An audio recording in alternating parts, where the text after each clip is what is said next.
Food অফিসে চাকরি করে, কিন্তু তৎকালীন সময়ে একটা সিরিয়াল দিত খোকা বাবু। খোকা বাবুর প্রেমে এমন পড়া তিনি পড়লেন কাকিমা, আর সিরিয়ালের প্রেমে। এবার ফুড অফিস থেকে কাকা বাবু রাত্রিবেলা আসেন, একটু কথাবার্তা বলবে। অনেক ব্যবসায়ীরা সারাদিন ব্যবসা করে ক্লান্ত শ্রান্ত হয়ে রাত্রিবেলা বাড়িতে আসেন, একটু স্ত্রীর সঙ্গে যে ভালো মন্দ কথা বলবেন এটাও নাই। আমরা তো সারা বাংলায় ঘুরি, কত অভিজ্ঞতা হয়। এক জায়গায় গেলাম, এক মাতাজি বলছে যে প্রভুজি আমার জীবনে কোনো সুখ নাই। বললাম কেন গো? 3টা গাড়ি, গাড়িতে এসি, বাড়িতে এসি, ব্যবসা প্রতিষ্ঠানও দেখলাম, মেশিন দিয়ে টাকা গুনো, সুখ নেই কেন? বলছে আমি তো এই সংসার চাইনি। কি চাইছিলে? চেয়েছিলাম এমন একজনের সঙ্গে বিয়ে হবে, অন্তত বছরে একবার হলেও কোথায় ঘুরতে নিয়ে যাবে। আপনার দাদা এই যে সকালবেলা যায়, টিফিন বক্সে লুক দিয়ে খাবার পাঠায়, রাত্রিবেলা এসে একটু খেয়ে নাক দেখে আমার পাশে ঘুমায়। আমি আছি, আমার ভালো লাগা মন্দ লাগা একটু জানতেও চায় না। যদি বলি চলো না একটু মার্কেটে যাবো, বলে ড্রাইভার আছে নিয়ে চলে যাও। মাঝে মাঝে ভাবি, আর তাকে রাগ করে বলি তোমার গলায় মালা না দিয়ে ড্রাইভারের বলে দিলেই ভালো ছিল। আমি বললাম জটিল তো মামলা। দাদাকেও জিজ্ঞেস করতেন কি ব্যাপার দাদা, সুখী না নাকি আপনি? বৌদিও সুখী না, ব্যাপারটা কি? দাদা বলছে প্রভুজি ছোটবেলা বাবা 5 টাকা দিয়েছিলেন, 5 টাকা কৌটার ভিতরে রেখেছিলাম, সারা রাত ঘুমাতে পারি নাই। রাত্রে 8 থেকে 10 বার উঠে উঠে কৌটা খুলে দেখি টাকাটা আছে কিনা। এবার মেশিন দিয়ে টাকা গুনি, এখনো ঘুমাতে পারি না। আমি বলছি বৌদি বলে নাক ডাকেন আর আপনি বলেন ঘুমাতে পারেন না। বলছে আরে এই ঘুম সেই ঘুম নয়, শান্তির ঘুম নাই। মাঝে মাঝে ইচ্ছে হয়ে যাবো না, একটু পরিবারকে সময় দেবো, কিন্তু একটা মোবাইলে কল এসে যায়, ভাবি ম্যানেজারটায় ওয়ার্ডারটা রাখো না তো, টাকাটা চলে গেল কিনা। আমি বললাম দাদা লক্ষ্মীর বাহন কিন্তু পেঁচা। লক্ষ্মীকে অর্থ সম্পদের মালিক করে দিলেন ভগবান, কিন্তু বাহনটা দিলেন পেঁচা। পেঁচা যেমন রাতে ঘুমায় না, অধিক অর্থশালী ব্যক্তিদের অর্থ আছে কিন্তু শান্তির ঘুম কেড়ে নিয়েছেন ভগবান। অর্থ দিয়েছেন ভগবান, শান্তি দেন নাই। বুঝবে কথাগুলো, ভাগবতের রহস্যগুলো অত্যন্ত সুচারু। অধিক অর্থশালী ব্যক্তিদের মন হচ্ছে পেঁচার মতো। কোন একটা অনুষ্ঠান করতে যাবে, নিমন্ত্রণ পত্র নিয়ে গিয়েছেন, তোমরা অনেক বড় বড় ব্যবসায়ী আছে, গিয়ে দেখবে 500 টাকা বের হতে বড় কষ্ট হয়। আছে কি নেই? অর্থশালী ব্যক্তি কিন্তু মনটা পেঁচার মতো। পেঁচা যেমন গাছের কুটরে থাকে, সূর্যের কিরণ পছন্দ করে না। অধিক অর্থশালী ব্যক্তিদের চাহিদার শেষ নাই। রবি ঠাকুরের ভাষায় এই জগতে হায় সেই চায় যার আছে ভুরি ভুরি, কাঙ্গালের ধন চুরি করে রাজার ভান্ডার ভরি। অধিক অর্থশালী ব্যক্তিদের আরো বাহাবা, আরো চাই, আরো চাই, আরো চাই। ওরে মারে, একটা মানুষ জীবিকা নির্বাহ করবে, জীবনকে পরিচালনা করবে, কতটুকু অর্থের দরকার রে মা? দুবেলা দুমুঠো খেয়ে ঋণগ্রস্ত না হয়ে একটু শান্তিতে পরিবার পরিজন নিয়ে ভজন করে জগৎ থেকে সুস্থ শরীরে চলে যাওয়ার থেকে সুখ আর জগতে কি আছে রে মা? কি আছে? মনে রাখবে, সুখটা আপেক্ষিক বিষয়। অর্থের প্রয়োজন আছে, অর্থ ব্যতীত কিছু হয় না, কিন্তু এই অর্থ যেন জীবনে একমাত্র প্রয়োজন না হয়। কথাটা বুঝলেন তো? প্রয়োজন, একমাত্র প্রয়োজন। প্রয়োজন আছে, একমাত্র প্রয়োজন হলে জীবনে দুঃখ পাবে, যন্ত্রণা পাবে। যে অর্থ সম্পদ গোবিন্দ সেবায় লাগে না, গুরু বৈষ্ণবের সেবায় লাগে না, ভগবান বিভিন্ন কৌশলে অর্থটাকে ব্যয় করিয়ে নেবে।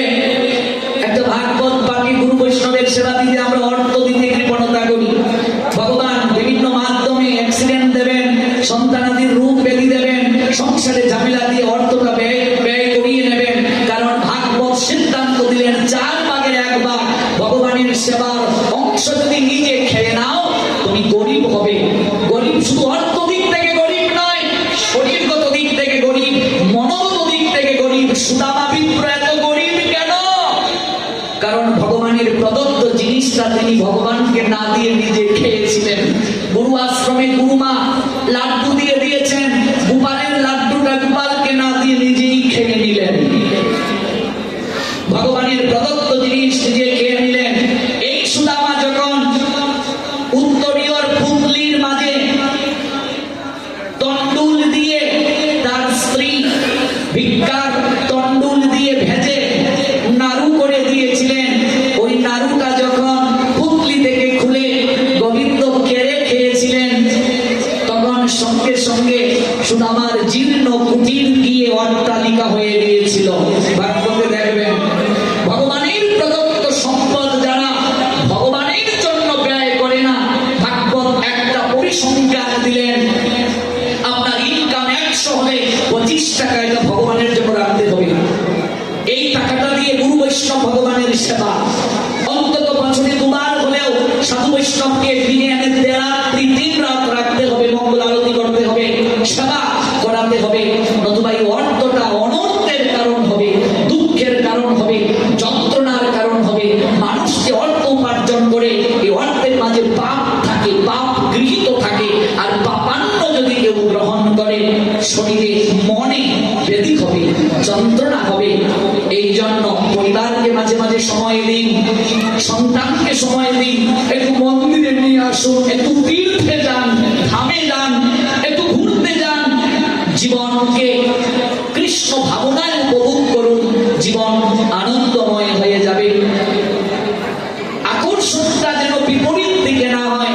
আজকে খোকাবাবুর প্রীতিতে আর শ্রীরামের প্রেমে পড়ে কাকিমণি প্রেম করে বিয়ে করার পর কাকাবাবুকেই সময় দিচ্ছে না। এবার কাকাবাবু দিশের লোকটাকে দেখে বলছে, ভাই রে একটু আয় না রে ভাই, একটা গেছান কাঠ দিয়ে যেত। বলছি এটা আবার কি? বলছে দিশের লাইনটা একটু কেটে দিয়েছে। বলছি কেন? বলছে তোর বৌদিকে খোকাবাবু নিয়ে যাচ্ছে। ও দাদা, খোকাবাবু তো সিরিয়ালে, বৌদিকে কি করে নেবে? বলছে ভাই রে এত কথা মোবাইলে বলা যাবে না, তুই আয় তারপর তোকে বুঝাবো, 3 গুণ তোকে ভাড়া দেবো, একটা গেছান কাঠ দিয়ে যাবে ভাই, আমার সংসারটা বাঁচা। এবার ডিশের লোক এসে একটা গেছান কাঠ দিয়ে গেল, ডিশের লাইনটা কেটে দিয়ে গেল। পরের দিন ফুড অফিস থেকে কাকাবাবু ফিরে, মেয়ের নাম রূপাঞ্জলি, বলছে মা রূপাঞ্জলি তোমার মাকে বলো কি রান্না হয়েছে খাবার দেওয়ার জন্য। মেয়ে বলছে বাবা রান্না কি করে হবে, গ্যাস তো নেই। বলছি গ্যাস নিলে তো লাইনের গ্যাস নিলে অ্যানাউন্স করে নেয়, অ্যানাউন্স তো হলো না, গ্যাস কি করে নিল? বলছে তুমি মাকে সিরিয়াল দেখতে দেবে না, ডিশের লাইন কেটে দিয়েছ, মাও গ্যাসের লাইন গেছান কাট করে কেটে দিয়েছে। এগুলো বাস্তব কথা, বানানো গল্প নয়। এই 64 জেলায় ঘুরে, অপার বাংলায় ঘুরে আমার অভিজ্ঞতা হয়েছে। সন্ধ্যা হয়ে গেলে টিভির কন্ট্রোলটা এই দিকে চলে যায়, অপরাধ নিও না। তাই বাবাজিদেরকে আর যুবক ভাইদেরকে বলছি, যা করার বিয়ের আগেই করে নাও, বিয়ের পরে চ্যানেলটাও পরিবর্তন করার শক্তি থাকবে না। মোবাইল আছে, মোবাইল দিয়ে মোবাইল গৌর প্রেমানন্দে বিনোদন প্রয়োজন আছে, কিন্তু এই বিনোদন যেন নেশায় পরিণত না হয়। বিনোদনটা যদি নেশা হয়ে যায় তাহলে দুঃখ হবে। কোন প্রসঙ্গ থেকে গেলাম? অসৌচ হলে আমরা কি সিরিয়াল দেখা বাদ দেই না? ব্যবসা করা বন্ধ। আমার বয়সী যুবক যারা গোষ্ঠীর কেউ মারা গেছে, প্রেম করা কি বন্ধ? গার্লফ্রেন্ডকে কি বলো তোমার সঙ্গে আমি এই কটা দিন কথা বলবো না গো, আমার গোষ্ঠীর একজন মারা গেছে। বলবে নাটক কম করো প্রিয়, আরেকদিকে লাইন মারতে চাও, প্রেম টিকবে না। তাহলে অসৌচ হলে প্রীতিও চলছে, সিরিয়ালও চলছে, মোবাইলে হোয়াটসঅ্যাপে ইমোতে কথাও চলছে, ব্যবসাও চলছে, চাকরিও চলছে, খাবার দাবার সবই চলছে। আর ভগবানকে বলছি তোর অসৌচ তুই না গিয়ে থাক। শৌচ কার? ভগবান ও ভগবানের অশৌচ। এই জন্য থালা মেরে রেখে দিয়েছি যে তোর শৌচ তুই না খেয়ে থাক, আমি সব করবো, তুই না খেয়ে থাক। সম্বন্ধ করিয়া ভজে কৃষ্ণ তারে নাহি তেজে বাকি মরে অকারণ। ভজন করতে গেলে সর্বপ্রথম কি সম্পর্ক স্থাপন। সম্পর্ক যদি করতে না পারো ভজন হয় না। সম্পর্ক কয় প্রকার? 5 প্রকার। শান্ত, দাস্য, সখ্য, বাৎসল্য, মধুর। ভালো করে জেনে যাও, যেদিন গোবিন্দকে তোমার ঘরে এনে বসাবে সেদিন থেকে গোবিন্দ তোমার ঘরের একজন সদস্য হয়ে গেলেন। যেদিন গোবিন্দকে তোমার গৃহের আসনে বসিয়েছ সেদিন গোবিন্দ তোমার ঘরের একজন। কোন মায়ের যদি 2 সন্তান থাকে, সেই মা কি একটা সন্তান মরে গেলে আরেকটা সন্তানকে না খাইয়ে রাখে? রাখে গো? রাখে না। গোবিন্দ যদি তোমার ঘরের সদস্য হয় তাহলে তুমি যে তাকে না খাইয়ে রাখছো।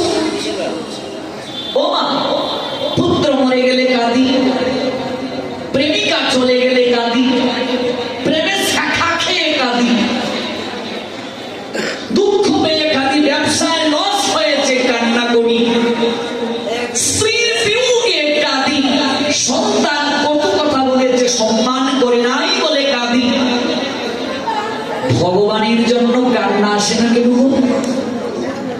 ভগবানের জন্য চোখে জল আসে না কেন? তার কারণ যাদের জন্য আমরা কাঁদি তাদের সঙ্গে আমার একটা সম্পর্ক স্থাপন হয়েছে। গোবিন্দের জন্য নয়নে জল আসে না, গোবিন্দকে নিয়ে ভাবি না, গোবিন্দের সুখ দুঃখের কথা চিন্তা করি না। তার কারণ গোবিন্দকে আমি আসনে বসিয়েছি বটে, কিন্তু তার সঙ্গে এখনো আমার সম্পর্ক স্থাপন হয় নাই। তোমার